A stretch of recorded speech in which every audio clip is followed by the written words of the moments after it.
Howdy ho, everybody, and welcome back to Cabin Fever Podcast. This is Sean Evans. I am one half of the CFP podcasting duo. The other half is Matt Whitney.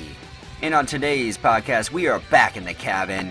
Just the two of us discussing a wide variety of topics. Everything ranging from subways up to some dirty deeds in the kitchen. And we talk about Shane Mauss, A Good Trip, and here's a sneak peek.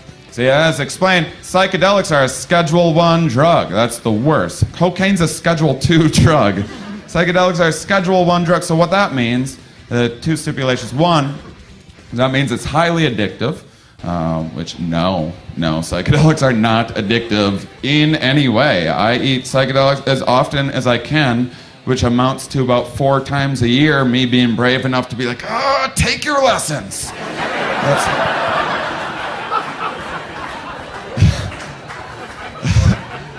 That's not what an addiction profile looks like. Does anyone in here know anyone addicted to mushrooms?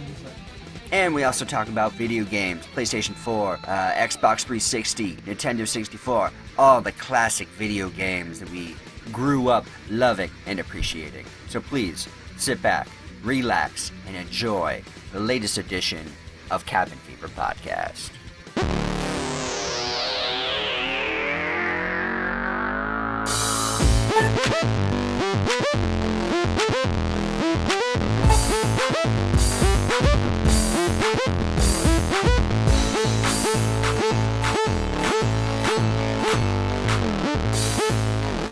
Cabin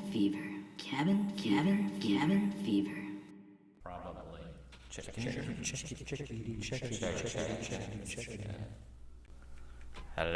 Hello. I might buy a PS4 on Friday. Really? Yeah. What made you finally make the decision? Well, I mean, I really want one. And then Yep. there's this store right by my Costco that I've been to years ago, and it's kind of like a big book, CD, movie, video game, bikes. They got all the fun stuff. Oh, okay, Yeah. nice. Yeah. So I bought PS3 games there years ago. I had this extra movie that I bought at Christmas time. I was like, I'll go in there and trade it for a different movie because we already had a copy. Which movie? Repo Men? The newest? Yeah. I had bought it for Kylan. Oh, okay, yeah. She really likes that movie. Yeah. And then she had bought it for herself. And I was like, God damn it. And then, so I went and traded it in for Moneyball. Because I love that movie. Yep. And, anyway, so I'm just going through looking, and they had a PS4 for sale for like $125. Wow. And then so I was like, well, what's the deal? Like, Yeah. is there a warranty or anything like that? And they're like, yeah, just hold on to your receipt. You know, if anything happens, you can bring it back and whatever. So Perfect. Like, all right. So it's one this size right here? Yeah. Okay. But it's because they just slimmed down. Right. Maybe like the beginning of the year or something like that. Oh yeah. Okay. Yeah. It's the Dark Souls 3 edition. Though. Oh, really? Kind of funny. I don't know if the Does it case come is with different, Does it come with a game or? Yeah. Okay, cool. but I was like, oh, whatever. And they got games there too, like pretty newer games. Like I bought my copy of Black Ops 2 there years ago. Oh, okay, nice. For like $20. Yeah. You know. Yeah. So anyway, some random info. I think used games are the way to go. Especially 'Cause walking they- around there, I'm like, hell yeah. Yeah, I mean they check them, they make sure they're not scratched. Yeah. And I used to buy used games all the time. It's just the way to go. Especially when, okay, so we grew up with games being a certain price, and then they just shot up once Xbox yeah. and PlayStation came out. So imagine you don't have a job, you're in middle school, and the game is like $45, $50, and you're that's a lot of fucking money when you're a little kid. Right. I mean, that could buy a lot of Taco Bell or a lot of sodas or a lot of chip bags. junk. Yeah, junk food and shit. When you're older, bags of weed. Right, exactly. That's a nice little sack right there for $45. So yeah, I mean, you gotta Yeah. we had to save up or just buy used, which is the way to go. Back then too, I remember like PlayStations cost like $125. a Yeah, year. dude. Nintendo 64s forever were $155. Yeah. Yeah. But yeah, when you're talking about dropping like $50 on a game, you're like, wow, that's almost half the price of the system. Yep. Crazy. And I never got too into PC gaming. Our family computer was never up to par, I guess, for a lot of the games. Yeah. So I missed out a lot of Those that. graphic cards, man. Yeah. And you'd have to have the best internet at the time, too. Yeah, and it's I was true. still at a dialing it up. Yep. Oh yeah, I was a Net Zero kid for quite a while. Oh yeah, many years Net Zero. Yeah. Oh, it's free for the worst fucking shittiest internet of all time. Exactly. If you got to spare 20 minutes to check your email. Yeah, exactly. Oh man. Yeah. There was some games, I don't know which games there was one game I'd play online and tie up the phone line for a few hours. My parents would be so... Oh, Tribes 2.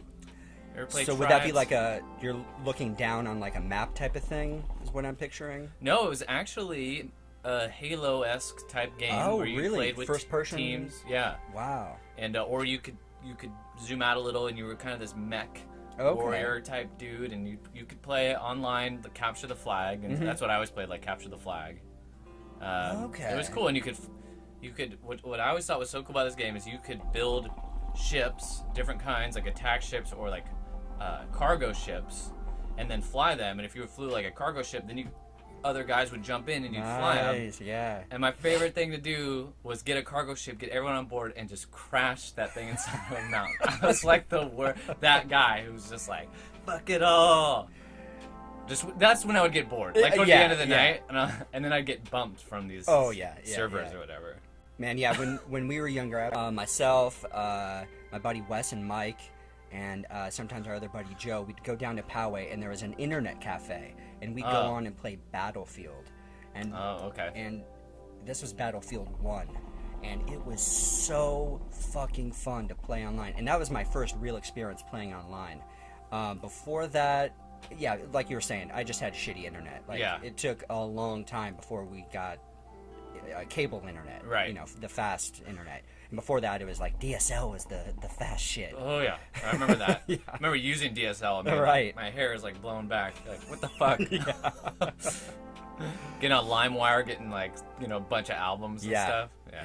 Yeah. Internet cafes.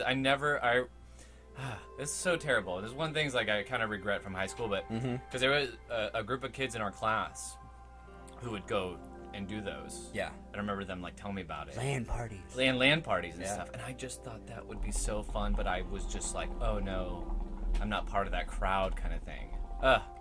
So ridiculous. And they probably would have happily had you along. Exactly. And I was friendly with all of them, too. A lamb to the slaughter. If you would. Until you got good, of course. Yeah. And they're also that's the smart. Best part. That is the best part. Yeah. Actually being able to play with your friends, along with 100 other people. Maybe it was more like 40 other people on a map. Right. And then a few of your friends. And you could either choose to group up and like work as a team, or just go out as lone wolves and just try to wreak havoc. Right. And try to up your ranks and get new weapons and do all this fun shit. But we'd be there all night. Like, we'd buy our time. They'd have like these special on the weekends, like $20 for the entire night, which is not bad. And you know, when you're a teenager, it's like you're up all night anyway. Yeah, so you're it's like, hopped up on caffeine. Exactly. And shit. It's a cafe, so there's donuts and danishes and coffee to keep you up all night. Yeah. Guys would come in with their monster drinks and be playing WoW. Yeah. Like and be there way longer than us. Like, these guys would just find their favorite computer and just keep playing WoW. I never got into that type of gaming. But yeah, Battlefield, hours and hours of fun. Just so much fun. Right. And that like really got me into the online gaming, because then you get a PS2 or a PS3. I forget when I really started playing online. It's probably my PS3, just playing Call of Duty. I was gonna say that's the first time I ever really engaged in online play on my own was Call of Duty Black Ops, and with the headset, because my roommate was into it, and he's like, "You got to do it," and then he had a PS3 in his room. So we'd play, other people would join, or we'd go into the maps and stuff, and I was fucking hooked on that game. Oh, just listening to people talk shit, getting good at, getting your ass kicked over and over until you're finally, like, somewhat proficient. Exactly. And it's a really good feeling. Exactly. And leveling up, like you said, and finding your own, like, mixed match of guns and stuff. So that was cool. Yeah, you kind of figure out, like, the type of weapons you like, because you'll try out the sniper rifle for a little bit, and then you start getting your ass kicked, or you're like, how the fuck do these guys get these headshots? I don't know how they're doing it. They're like, they must have like special mouses or special controllers to just get it just perfectly. But I'm too all over the place. Give me a machine gun and Yeah. You know, nice grenade. talking about WoW, when I first started working at Costco, I pushed carts with this guy. He was our age. Actually, he was like born the same week we were. Anyway, really like a lean Birthday buddy. Yeah, exactly. Really cool guy, really lean runner type guy. And over the course of getting to know him, he revealed to me that he used to be like pretty overweight, and he used to play World of Warcraft online. And I had no idea. I had heard the name. I'd played Warcraft like a long ass time ago. I had no idea what World of Warcraft was, and he started telling me about it. And I mean, that game is crazy. And he talked about his like real addiction that he had to it, to where he started just playing all night long, but then would become so addicted to it, like he'd miss school and stay up all night, and then bought like a super deluxe chair and just spend hours and hours and hours, to where like he couldn't pull himself away. Wow. And like these people that he like met through the game and stuff like that, where they lived there pretty much. And I just remember being blown away by his stories of like people getting sucked in to this game, and I kind of felt like I understood it in a way, like just because there were certain games that came along where all I wanted to do was play it. Absolutely. But it was also such a cautionary tale, and at the time, like, you know, this was like 10 years ago, so even a little bit more than 10 years ago, so it was that stuff I feel like is probably so much more commonplace now with the way gaming is. Talk about people dying playing games now. They're streaming or whatever. Yeah, over in North Korea, these guys, they play just to make like the online currency, and then they sell that, and they're just there to sell accounts. Yeah, sell accounts and shit. It's like a whole different world over there. But yeah, people have died, children have died because parents get consumed in these games. Yeah, and it's just mind-boggling. But yeah, I remember when the first Grand Theft Auto came out, I would think about it at school like all the time. It would be in my brain. I just couldn't wait to get back to me too, getting into that world again, and just wreaking havoc and causing all kinds of shit, and just exploring the immense world that it was. Yeah. And then, of course, it just keeps getting better and better with the graphics get better, the storylines get more immersive and massive. Yeah. Like the last one, the fifth one, you get to play 3 different people, all these crazy different storylines can split off. Online. And I haven't really played online very much. Whole different game. I played a couple of times, but I didn't really get the missions. You just like, it seemed like just everyone was like chasing each other down and trying to kill each other. Yeah, there's a lot of that until you engage in online missions, and then you work together with other people. Okay. Yeah, but it's like it's so open world, like you can just do whatever you want. But definitely Grand Theft Auto Vice City was the one where I was so hooked on it. I just remember sitting at my girlfriend's house, coming up with excuses why I had to leave because I know I wanted to go play it, and at the time, choosing that over possibly getting a blowjob was just a crazy decision. Well, then that should illustrate how powerful these games can be, especially you know, if you just get sucked into it. I remember getting sucked into Sims. Do you ever play Sims before? I played it. Yeah.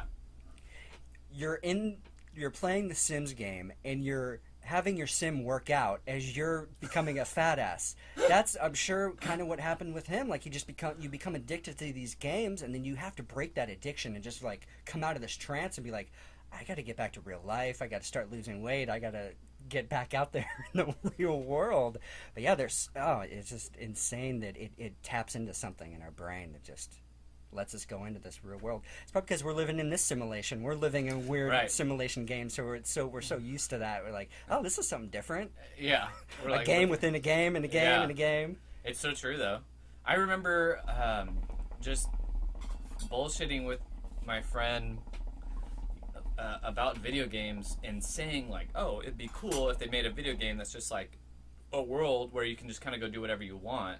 And I mean, that was like years before Grand Theft Auto came out. And I remember when it came out, I was like, damn, that was a damn good idea. Like, look at now, and everyone's like, and Grand Theft Auto 5 came out like 4 or 5 years ago, and it's still like crazy popular. And at that video game trade place, they'll offer you $26 for your copy of it. Really?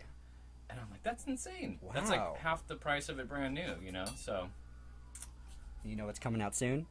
Red Dead 2. Yeah. I'm so I just excited started for that. I That's bought- the real reason why yeah. you got the PS4. You're like, Red Yeah, Dead's coming I out. actually forgot about it, but Oh, okay. I borrowed a copy of the original recently, Yeah, and I've been yeah. playing it. Oh, yeah. nice. But then, That's yeah, such a... yeah, That game, too, is, like, extremely immersive. And the scenery is just beautiful. So Oh, if you I have a love nice TV, it's like you're in the Old West. yeah. You're living that life. And I can only imagine what PS4 is going to bring Oh, to yeah. it. Oh, yeah. Big upgrade. Because it's still So you pretty still good. haven't picked it up? You're still deciding if you're going to buy it, or have you bought it? The the system? PS4, yeah. I'm still deciding. Just You know, deciding. we'll see It's what. it's $100. I here know, or I know. there. I'm like waiting for payday to roll Yeah, around and yeah. you know, move some funds around, and I'll probably Yeah. buy it though if it's still there. Do you watch Netflix and things like that through your? Do you have a Mm-hmm. PS3 now? Yeah. And I was gonna trade in my PS3 Oh, okay. also. Perfect. Yeah. Yeah. And it'll be even cheaper then. Yeah, Yeah. because we have two at my place, so why not? You know. And then I'm sure there's a lot of other fun games to it, Oh yeah. of course. But yeah, gonna get in that world. And what's crazy about this place is they have like old school Nintendo 64 games that are actually worth a lot of money, like the original Mario Party games, Mhm. Mario Kart. Mario Party 2 there was fetching like $40. Wow. Yeah, and So I'm like, fucking A. these are gonna be kind of like vinyls. I would Yeah, think. that's what I was thinking. Yeah. They had old school Game Boy games, Game Boy Advance games that were Wow. like, I'm like, yeah, it makes sense. They're not making these anymore. And Exactly. Yeah. I'm sure even if kids get a hold of them now, like they're like, oh, this game's fucking fun, you know? Oh, definitely. Yeah. So, Definitely. Absolutely. they had a lot of Xbox 360s. So I guess everyone's just complete. Oh, because they have an Xbox One now, right? Right, yeah, See, I yeah. never got on the whole Xbox. Yeah, I thing. never got into the Xbox thing because to me there weren't enough games. Like Halo looked a lot. It looked like a blast, obviously, Oh, yeah. and I think was like their flagship game for a long time. Past that, I don't really know too many other. Besides, of course, they have a bunch of crossover games. There are both Right. platforms, and then they have their specific games. But I'd always been a PlayStation guy. Just Right. felt like they had the better games, and Did you ever play Portal or Portal 2? I played the demo and I did enjoy it. But yeah, you got pretty into those, Oh right? yeah, I love it. Yeah. I just borrowed Portal 2 from my friend and beat it in 2 nights. Nice, 'Cause yeah, I was yeah. just like, I love this game. Cool. It's just fun, just a puzzle game. Yeah. Really, but with a story and a lot of humor and nothing that'll just jump out at you, Right. which I like to. Sometimes Yeah, I'm like, just chill. Well, let's have Yeah. a chill night. Yeah. and not just like senseless violence either, which I Yeah. think feels like because I tried to play Max Payne. Mm, And it's pretty fun, but I'm just kind of going around shooting people, and it's not online or anything, so it's not like I'm not Right. shooting my friend. I'm just Right. shooting this, like random Yeah, I'm not person. shooting some little 13-year-old in Minnesota or something like that. Right. All right, All right, man. So move on. No. yeah, right. Yeah. Sorry. Yeah, time to. We're moving on. People are getting bored. Hurry. All right. So I wanted to bring up this article came out recently that Subway, that their chicken isn't 100% chicken, and they've been mixing in soy, so it's about 40% chicken, it's 40% soy, and then the rest is actual chicken. And the chicken that you're actually consuming obviously isn't like a nice chicken fillet that's just been cut right off the chicken. Right. It's a bunch of chicken parts, and they have this chicken mush all together. And then they 3D print these fucking fillets and make it look like real chicken. And then they're mixing in all this soy. And they've been caught doing this. And they've been selling a product that they're trying to pass as 100% chicken. And this is the second time that they've been caught, because there was another time in their bread they were adding this material, this product that's also used in yoga mats. So they're adding. Wow. They were saying it's to keep the bread fresh, and but I'm like, no, it's probably a filler. So it's Right. less of, you can make more bread by putting in this filler shit. So it's just another example of these giant corporate. Think about it. Just think about all the Subways out there. They need to get they're the food biggest to. ones. All the McDonald's. They need to get all these little beef patties and these chicken patties and this bread and Right. lettuce and tomato and all these other products. Think about all these stores they need to get it to. And they just have these giant plants filled with all these little patties. Just think about the journey it has to make. Like, it's not real farm to table food. This Right. is so processed and so lacking nutrients and real food. You should never ever be eating at any fast food. And I'm so Yeah. glad I made the decision in this year to like completely cut out all that garbage, Right. because I do feel so much better. But learning about that chicken shit, I checked the chicken that I've been buying at Yeah. the market, and I look in the back and I'm like, holy shit, it's got soy in it. It's not just chicken. That's all I want. Just I Right. want to read ingredients, chicken. Right. But it's got all these other shit, corn syrup, all this other filler bullshit. And I'm like, fuck. Right. I still can't get Ugh. away from it. So now I got to go out there, and obviously you got to spend a little bit more money. That's all you got to do. Exactly. Unfortunately, that's what you Yeah. got to do to buy real food nowadays. You got to Exactly. spend the money to get it. And it just blew my mind that Subway, they're this company trying to eat fresh. They're supposed to be the alternative to all these fast food and burgers and all this stuff. And they're not. They're fraudulent, and it really pisses me off. I just want people to like understand that food it's more of a product than actual, like, I don't know. There's no love that goes into it. Right. There's no It's like commodity. pride going into this food. It's like dead. It's just to get you to eat it type of thing. Yeah. So that it's just marketing pretty much is what they're doing now. They're just trying to sell this bullshit to all of us, and it's just really unfortunate. It's just, can we just have one or two good companies out there that want to like give Right. the people some real food? Oh, some I'm sure legit, there I know is. there are. Like, Yeah, but the people always infrastructure talk doesn't about exist. what's the Mexican food place, the Chipotle, or not Chipotle. They make the big ass burritos. Yeah, Chipotle. Yeah, okay, Chipotle. Yeah, Yeah, yeah. Chipotle is supposed to be like a healthier Right. alternative, like healthy fast food Damn alternative. And I think even In-N-Out, I think they at least have better quality beef, and you could definitely taste it. And it's fresh. And not the frozen. fresher ingredients, I'm pretty sure they source it wherever. Well, it's a Southern California company, so they source it. I'm sure most of it here in California. Yeah. But it's like there are good companies out there, but it's just like, fucking Subway, come on, get your shit together. They're the biggest You fast lying food chain cunts. in the world now. Subway. They're the biggest Yeah, ones they've been then. for Really? a number of I years didn't now. know that. Yeah. Even bigger than McDonald's, Yep. huh? I think They it really overtook- hurt McDonald's, the Super Size Me and all these Oh, yeah. documentaries about them. I think Definitely. yeah. Well, if you've noted, I don't know if you remember, but Subway for a long time was pretty expensive Mm-hmm. to go to, and not, now it's really not That comparatively. But you're that's saying probably that why makes sense. that's yeah. how they had to do it. They had to throw in these gross fillers to cut the costs. Yeah. So they can make it cheaper. That is a Because it lot was of you would soy. like go in and it would be like $12 for a foot long, and you're like, what the fuck? Yeah. This is expensive. Yeah, exactly. For a but fucking sandwich? if you go into like a real sub shop and get a sub, I mean, those are just It's so night fucking and day. bomb. Way better. Yeah.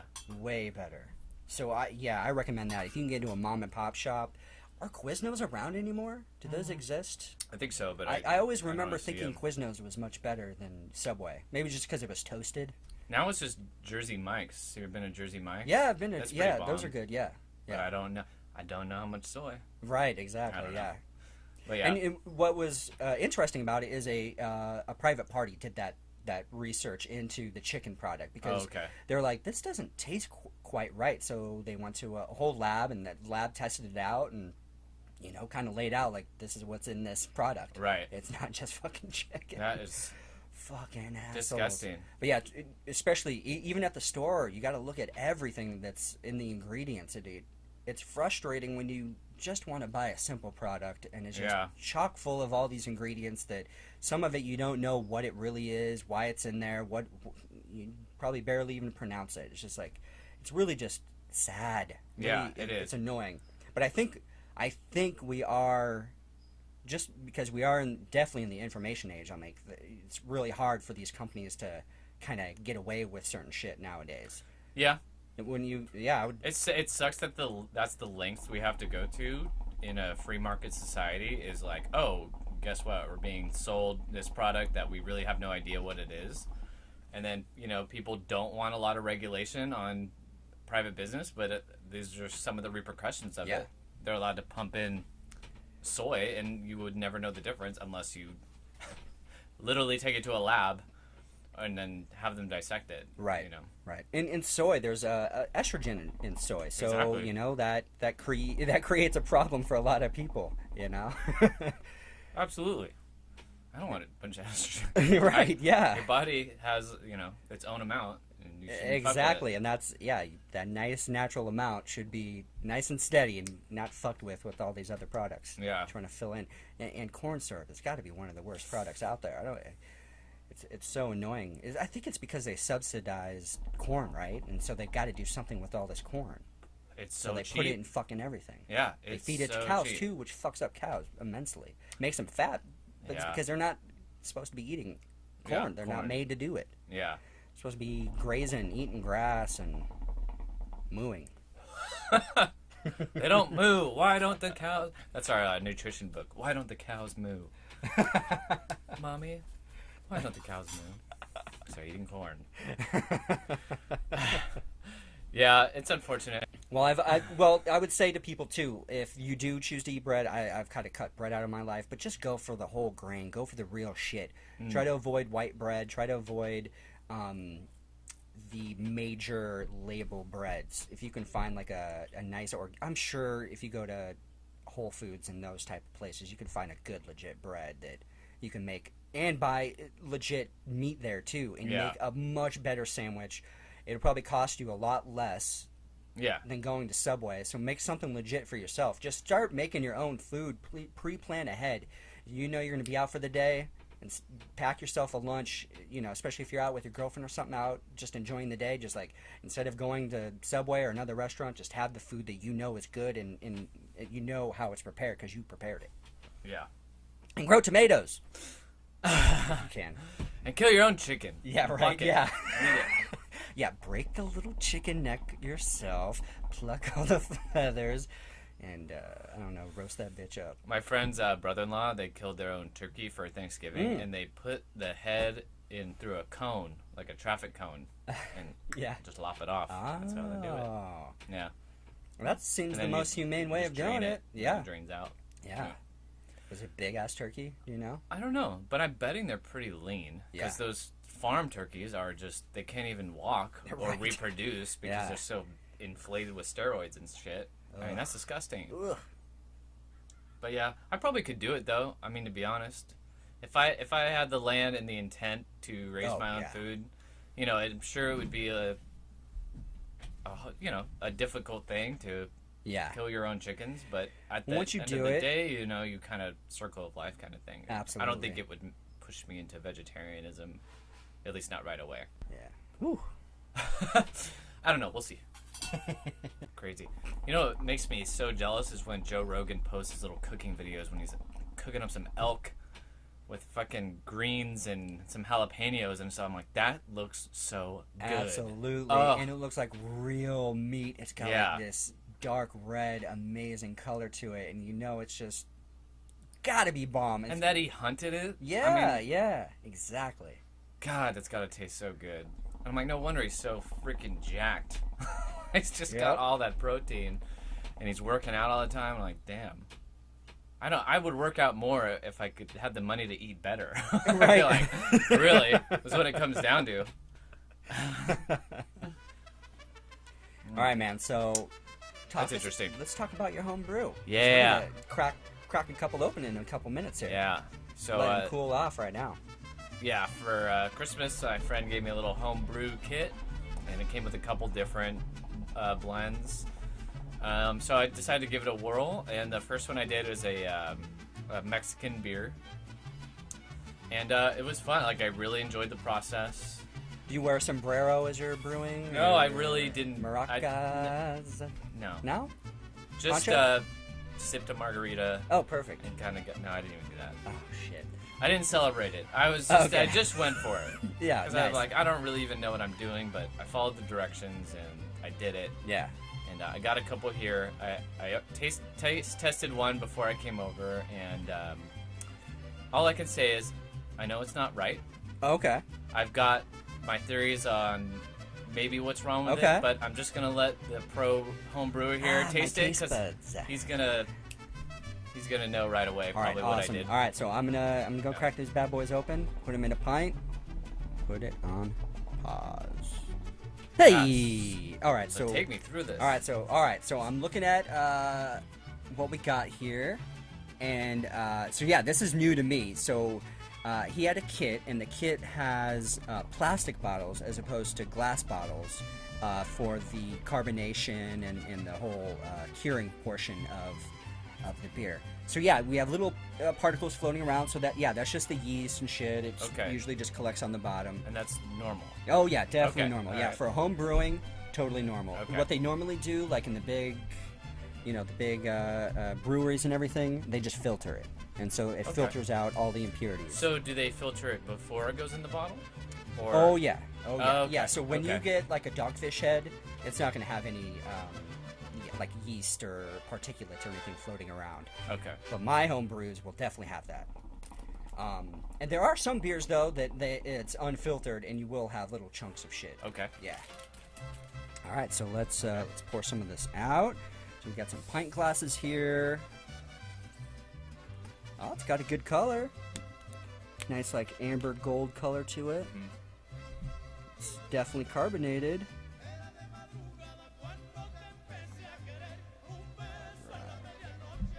Yeah, man, that's a good color. I like it. So I'll Sniff test it. have you taste it, and then I'll maybe kind of share what I feel. Yeah, definitely. Mine's a little shook up. Yeah. But, So yeah, you can yeah. tell Okay. the difference a little bit. But yeah, just give it a second, and it should all just start to settle, or it'll just be kind of like a creamy beer. All right, I'm going in.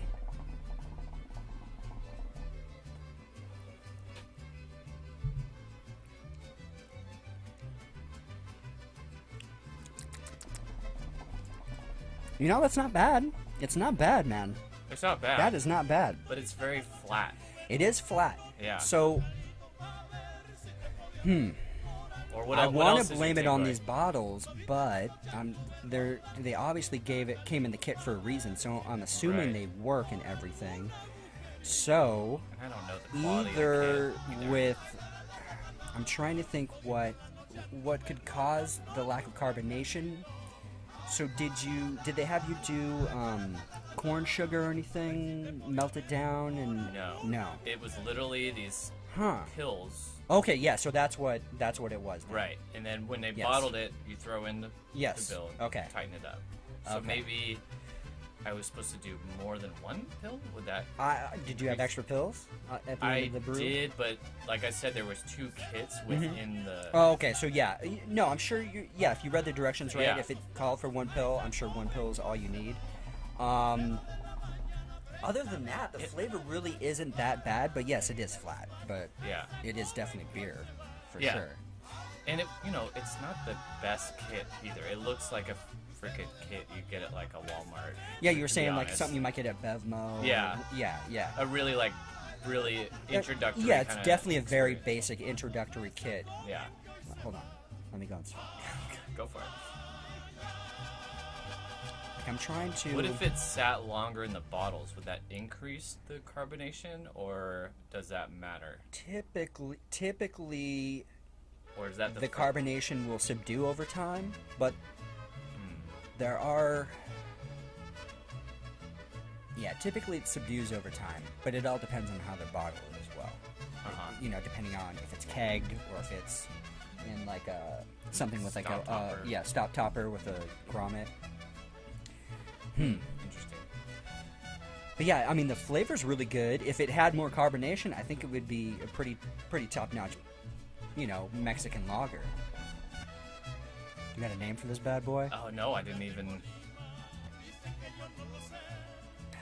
It's good. I mean, it's not bad. It's got like a little bit of almost a sweetness to it. Well, I think I'll know more It's after not too bitter or anything. After I brew the Belgian that came with it. Yeah, I'm curious 'Cause about if the it has Belgian. the same kind of flat result, then Right, I'll know that right. like, it's probably the kit. Mm-hmm. And then eventually I'll just get my own like legit one. Right. Yeah. Because I did have a good experience doing it. Because this kind of reminds me more of a Hefeweizen or something like that, which doesn't have as much, I would say, as carbonation as, say, like more of an IPA or something. Right. something that has more of a head. But that's what you're making, right? Yeah. What am I? Yeah. Yes, I'm making Hefeweizen 2.0. So yeah, Right. that's a Hefeweizen. Yeah. And that's more of a wheat beer. Yeah, man, it's not. I mean, the color looks good. I mean, for a home brew, I mean, it's relatively clear. What if I had let it sit too long in the... Well, where were you storing it? I was storing it, like, covered up underneath a table. Okay, yeah, that's good. Yeah, I Yeah. mean, because it's you don't want to like set your bottles up on the No. windowsill to cure, and then have the heat warp the bottles and warp the beer. And Yeah, turn I it was into some pretty gross particular about that. tea. Yeah. But I feel like I might have left it in the barrel, because it was like a barrel that you mix it in for an extra amount of time. No, that shouldn't matter. See, Okay. when it's in the barrel, it's just curing. It's considered wort, or not wort, but it is beer at that point because it's been finished the whole fermentation process. But yeah, you can leave it, let it sit. There's obviously a point where it's like it's going to start growing bacteria, and it's and the yeast stops doing its thing. I think you follow the instructions, and definitely something happened with the carbonation. I really don't know what the deal is there, but yeah, I mean, other than that, everything came together recipe-wise when it comes to flavor and clarity and everything. Well, we'll see if we even get to like the buzzing. Right, exactly, yeah. But yeah, how many of these bottles do you have? There's probably like 6 more. 6 more? Yeah. Yeah, just keep them chill them in the refrigerator, and then maybe just keep one as an experiment, see what it's okay. like in a month or two, and then just crack it open That's a good one idea. night and just see how it tastes differently from what you're drinking now and from Right. the first one you drank. Because beer will change over time. Usually becomes a little bit more subdued and subtle and not as much carbonation. Yeah. What was interesting though is like I poured one out at home.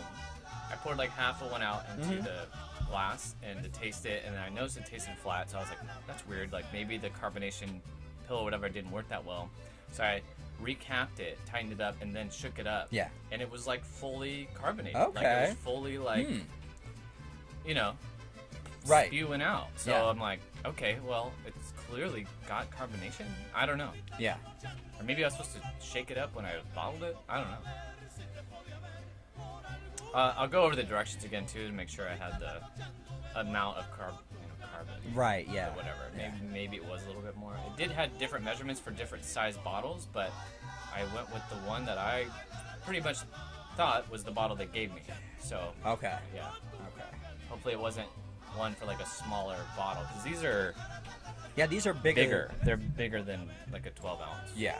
These are, Yeah, like, it's probably a close to 20 ounce. Yeah. So anyway, Well, you obviously probably enjoyed the experience. I Yeah, mean, exactly, You want to and I- upgrade your kit eventually, get like a nice carboy, you Yeah. get some glass bottles, and then you could really start experimenting with different types of beer. You can just, so many good, beer kit makers out there that you can really choose pick your flavor and try it. Type of Right. thing. Yeah. But man, that's awesome. Yeah. No, I mean overall it was good. Yeah, I think it's not that bad. Like, I feel like I've definitely brewed worse beers. I mean, I brewed flattish beers, not. I do This remember flat, but- one of the ones you did had a similar taste to it. I feel like it was didn't you do an IPL, an Imperial Lager?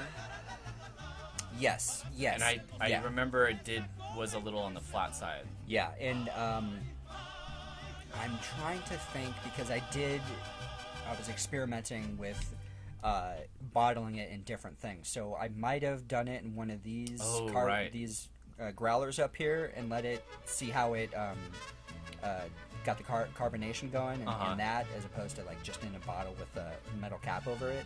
So I don't know. It might have been one of that. It might be, I don't 'cause, remember. I mean, 'cause there's a they're all reason. kind of blurring together. Yeah. These fucking brews. But there's a reason they do that. Put it in a glass or put it in a can. I mean, really. yeah. So these plastic bottles, they can't be that. I know it's sealed. Yeah, and these are everything, but definitely not like something you want to store your beer in long term. No. Even regardless, plastic, I mean, will leach little bits of shit over time. But yeah, I think you can get some life out of these. At least do your other brew and see how they turn out. Yeah, because I definitely would want to do the whole bottling. And you can even, like I said, you can go to a home brew store, pick up some blank bottles, or you can even reuse. You can use Dogfish Head bottles. There's certain bottles that you can reuse and recap. Okay. Just as long as it's not a twist off beer. Oh, okay. So you can just. A lot of them. That's how I used to do all my home brews. I just Sierra Nevada is really good for that. You just soak the bottles, take off the labels, make sure the bottles are completely clean, and they're good to go. And then you just need the tool that claps on the caps, the metal cap onto the bottle. You're good to go. All right, I think I have an idea to name this beer. I just got my internet, my phone is just gotta come up here. In your home brewing experience,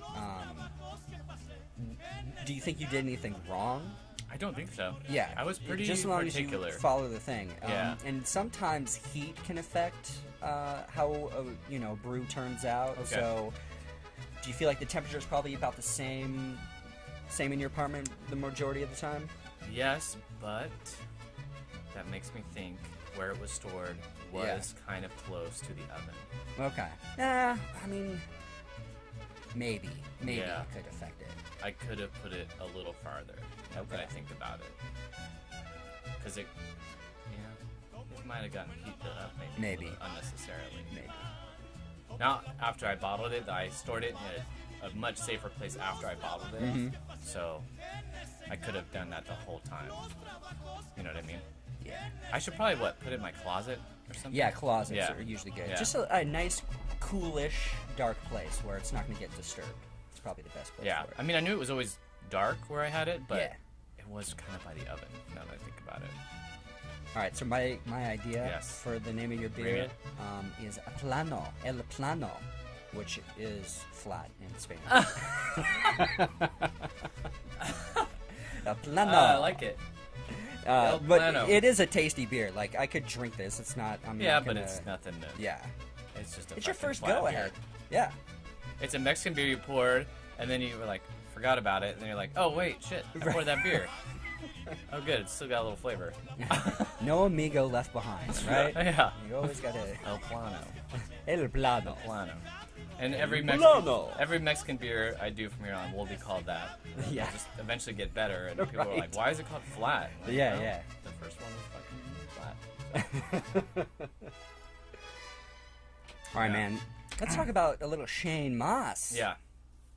Yeah, last The time. man himself. Last podcast we had Sarah on. Yeah. And that was a good one. So very- please check it out. Yeah, very fun podcast. Yep. And then we were doing that immediately before we were seeing Shane Mauss, comedian and psychonaut, do his one-man show at the American Comedy Company called A Good Trip with Shane Mauss. And it was every bit of great. It was awesome. It did yeah. exceed my expectations. Where to begin? Wish I would have seen his show before I ever experimented with psychedelics. It was just as educational as it was funny. Yep. And it went into not only what happens during a psychedelic trip, but history, legalities, hypocrisies of different types of psychedelics. Yeah. Yeah. Explanations of where psychedelics land as far as the federal government's concerned and why that is so absurd, which was something I knew about, but definitely the way he went into it was just so enlightening. I feel like if a person had before I ever experimented with psychedelics, I had no idea, and but to have like a better understanding of how, let's say, like LSD is a Schedule 1 drug, which means there are no therapeutic benefits and they're highly addictive, is just so ridiculously absurd. Complete bullshit. Yeah. LSD is not addictive, and it is so helpful Yeah. to your goddamn psyche. Yeah. Obviously, you're not going to do LSD every single day, but I don't know, maybe if you do it small doses and you do it under the care of a doctor, it might completely turn you around from being a depressed, suicidal human being into the most loving, caring, open-minded, ready to go take on the craziness of the world. And you're so right. It is just complete insanity. One of the most enlightening things he said in regards to that was about the discovery of LSD and how immediately afterwards we were exporting it to foreign countries who were all using it for its therapeutic benefits, while in America we quickly made it illegal and started experimenting with it as a weapon. Yep. With our own soldiers, trying to weaponize it. And I think that is just a big, clue of kind of what goes on here in America as far as those are concerned. It's a very weird, backwards way of thinking about something that's very beneficial. And I definitely recommend, there are a couple of videos, they'll be black and white, go on YouTube. There was one of a woman trying LSD for the first time, and it's phenomenal to hear what she's seeing and experiencing, and I'm pretty sure there's one of a soldier as well. The ones I've seen was soldiers kind of wandering around. Okay, yeah. And there's a couple where they're actually talking to him, kind of like trying to get what he's feeling and what's happening and things like that. And it is mind-blowing, and just it will open your eyes to, wow. They're calling something a Schedule 1. By the way, marijuana is also a Schedule 1. I could see that's a little bit more addictive, but it's not like people are legitimately addicted to it. They might create a habit or psychologically become dependent to it, but you're not addicted. Like once you stop marijuana, you're not going to have withdrawals and die. And all it's going to do is open your mind and make you want to do other things and take away anxiety, or maybe you have cancer and it's going to help you bring back your appetite. So many benefits, and it's completely ridiculous. That's a Schedule 1. LSD is a Schedule 1. I don't know about DMT, but I'm assuming that's got to be a Schedule 1 as well. And our DMT is made in our mind. Every night we dream that's a DMT state. And most plants have a certain degree of DMT in it, and other plants like the ayahuasca vine and wachuma leaves and all this other stuff, is chock full of the delicious DMT. Right. But yeah, man, Shane Mauss, he is such a phenomenal storyteller, and just, if you have a chance to go out and see him, I'm sure, hopefully he's coming to a town near you. I think he's just going to keep going and going, and I'm so thankful for it too. And I think he's opening up a lot of people, and he's talking about a subject that has been kind of taboo for a long time, and he's doing it in such a comedic, funny way, but educational, just like you were saying.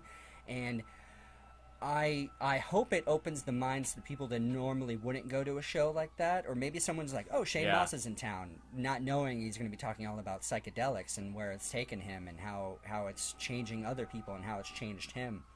Right. I hope it's changing people, because there's this one dude, I think we all kind of noticed him. He was like, we actually got really lucky. We were like basically the first ones in. Yeah. And we were expecting a huge long line. We just showed up right in time, and we kind of got the pick where we sat, and we were sitting on the right side of the stage on the end, and then on the other side was just this older guy. I'm assuming he was like in his early 40s maybe, and he was just sitting there. I never saw him laugh once, maybe a little hint of a smile. So I don't know if did he enjoy that show? Yeah. Why was he there? Right. Did he have a good time? Right.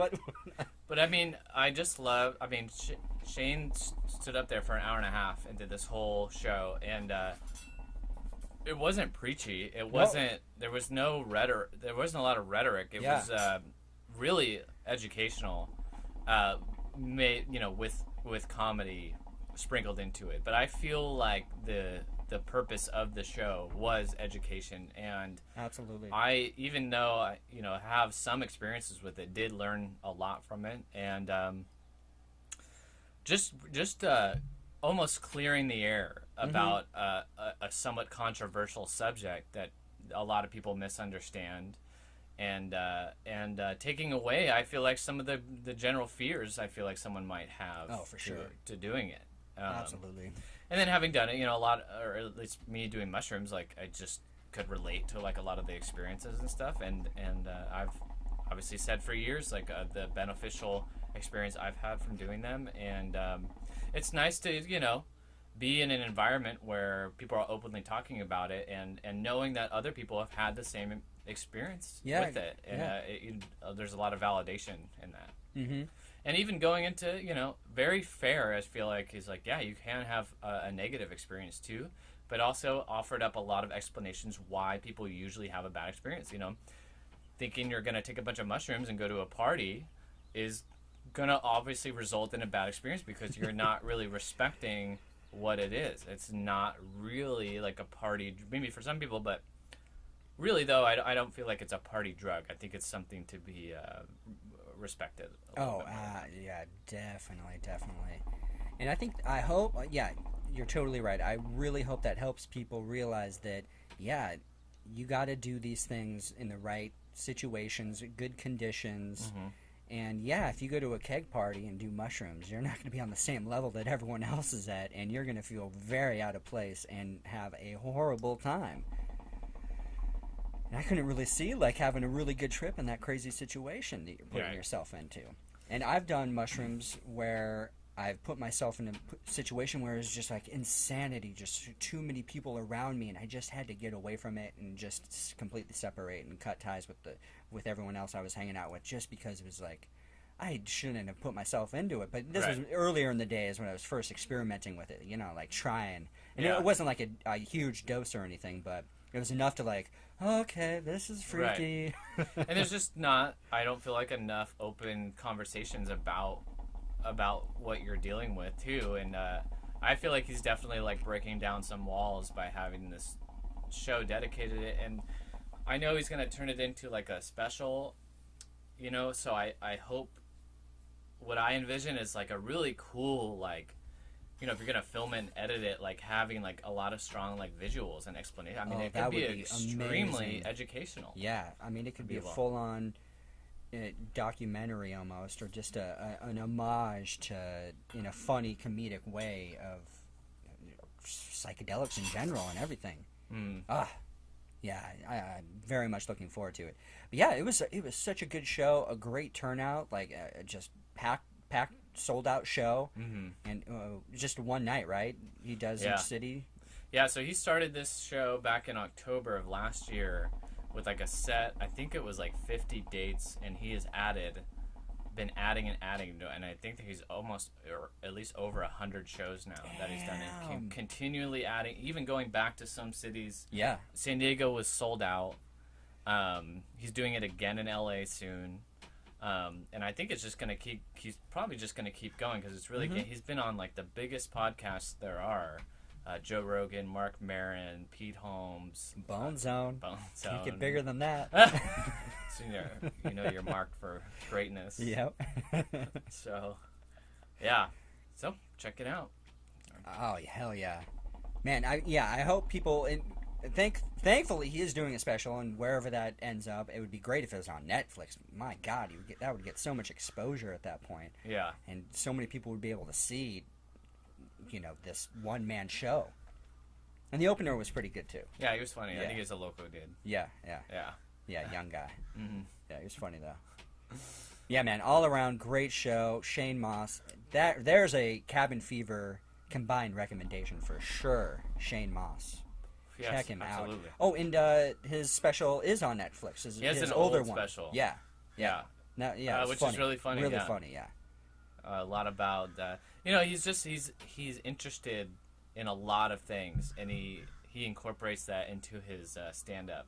So it ends up being pretty educational. He usually drops some knowledge on you and just jokes about it. And he's got a podcast called Here We Are, where he just does that. He interviews a lot of academics and scientists and stuff about things that he's interested in, and it's really fascinating. And he's a very curious-minded person, so he asks a lot of interesting questions and stuff. And it's fascinating. Yeah, I think that's why I really like anything and everything he does. Just because, the perfect example, he is just he's a person that's curious about everything and wants to learn about it, and he's willing to immerse himself into weird situations, and to see what it's like. And as a comedian, I think a lot of comedians are like that. They're just willing to put themselves into some weird situations and just to see what happens. Right. Yeah. Right. So cool. Ah, All right, man. great. So, do you got anything else, or we can kick off some recommendations? I feel like I've listened to a lot of great podcasts. Yeah. Last time Sarah was on, recommended us Missing Richard Simmons. And I'm addicted. Me is too. Such a good show. They're and 4 it's episodes in. 4 shows.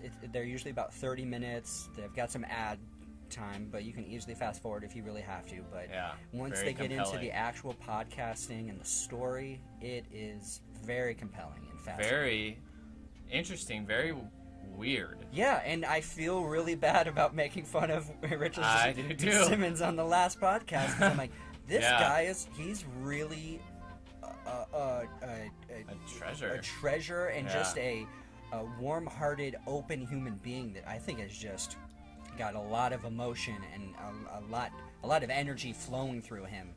And it's curious to kind of see where the progression of this podcast is going to go.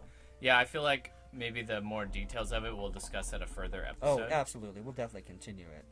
But it is very interesting just to get to know who Richard Simmons is, because the guy does a great job at providing a biography of him and Yeah. his success and the way he's helped so many people Yep. through his own vulnerability is just amazing. And like me too, I had like such a different take and respect Yeah. for him after listening to the episodes, and I'm like, wow, this is crazy. And it's a pretty titillating story about him just disappearing, and the extenuating circumstances of his Yep. disappearance is mind-boggling and is something out of fiction. Yeah. And so I'm hooked though too. I'm like halfway through the most recent one, which is the only 4 episodes deep Yeah. right now. So Yeah.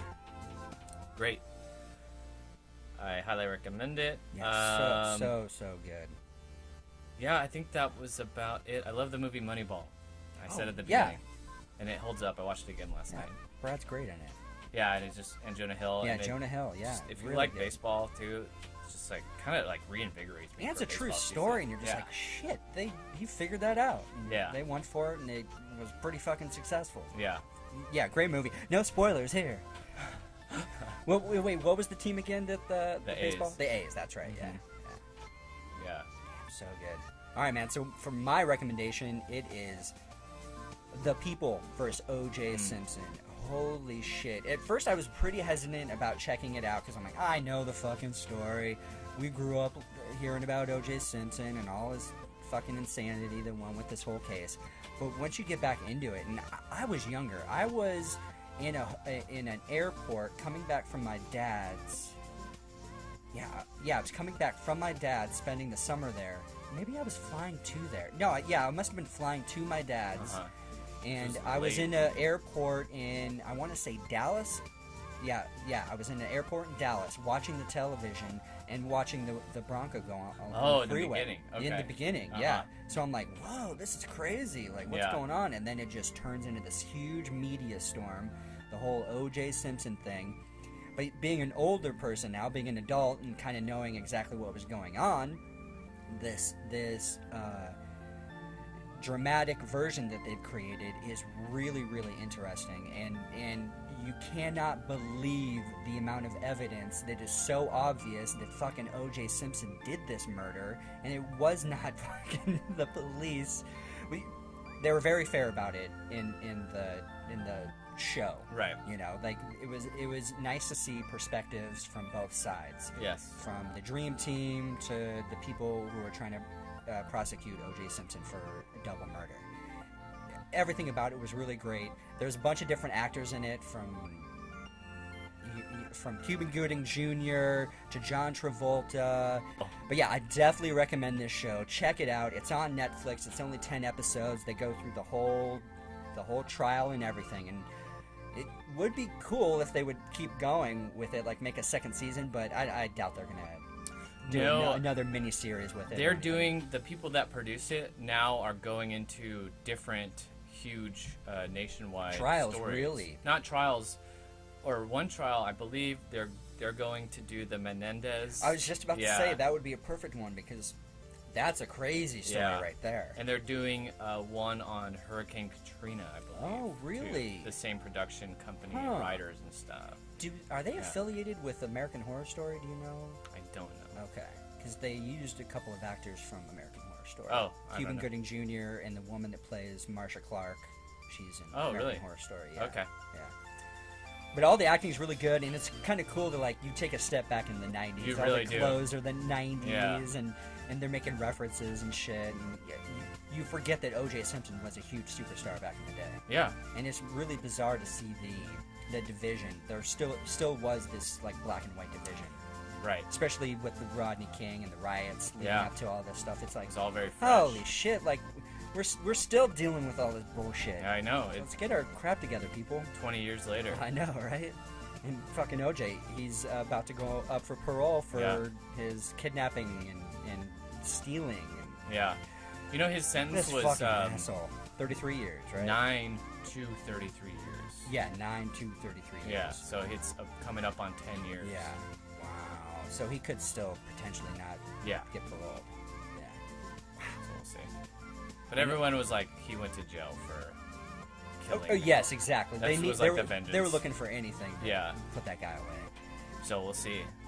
It's such a mind-boggling. Yeah. Story. I wonder and it's real. I really hope, especially a lot of the court dialogue. I really hope that they just took that directly from what they were saying in the courtroom, from the whole transcripts and everything. Right. If they beefed it up, I would be really disappointed, because Johnny Cochran was a fucking wordsmith, man. That guy could convince you to buy ice and you live in Antarctica. The dude is just a fucking good speaker, man. He's a great lawyer. Right. And a lot of those guys passed away. I think it's from all the stress and Right.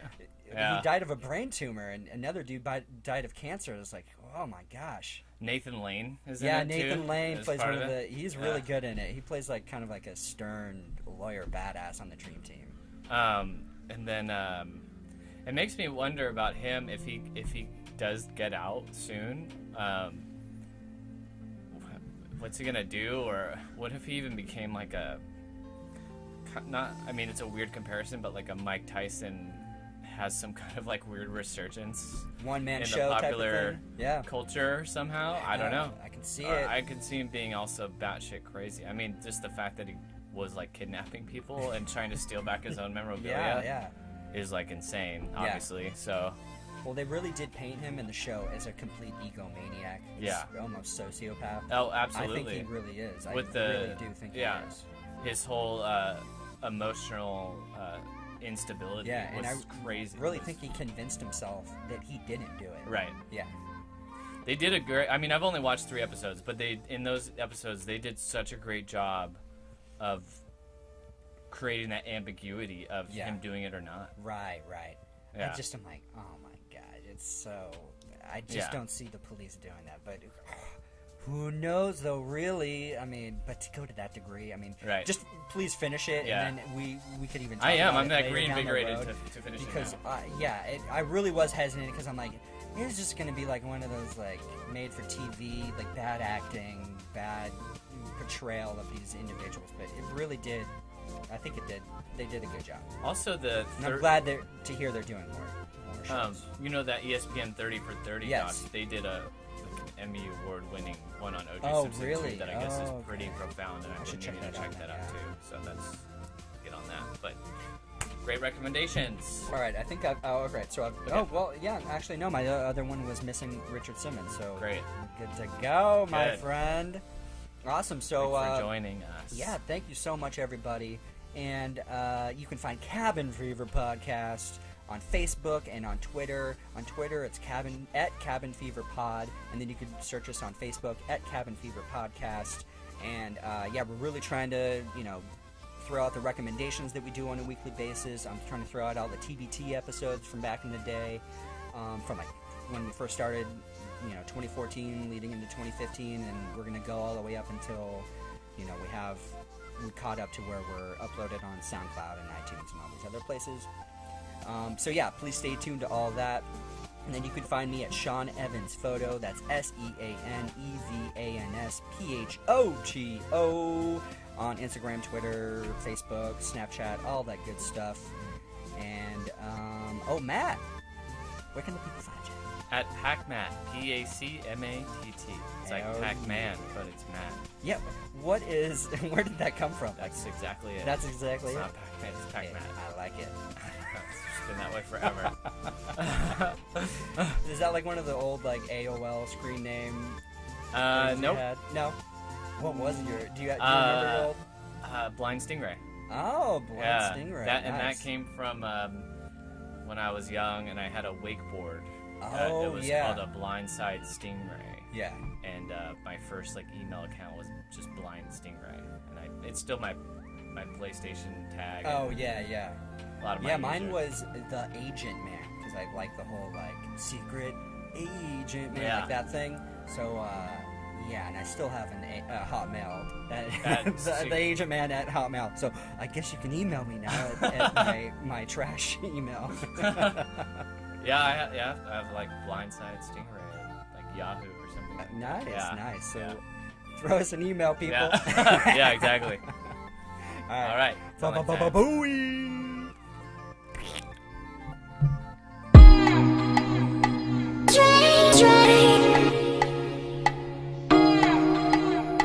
Try